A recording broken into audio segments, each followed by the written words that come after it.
Project updates po tayo.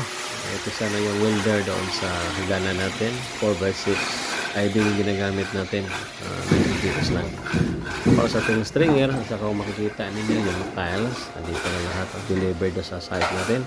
Para sa second floor at saka sa ground floor.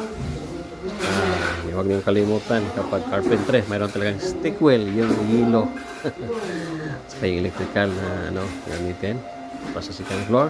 Saka yung fascia moldings natin at saka yung gutter, para sa ating bubong. Kompleto na ito lahat. Ready for installation na to. So, ang gagawin natin yung CR sa baba. Mag-flooring tayo. So, malapit na matapos yung walling natin. So, yun ang gagawin natin ngayong hapon na to. So, ito lang muna yung update natin. Maraming salamat sa inyong panonood sa ating munting channel.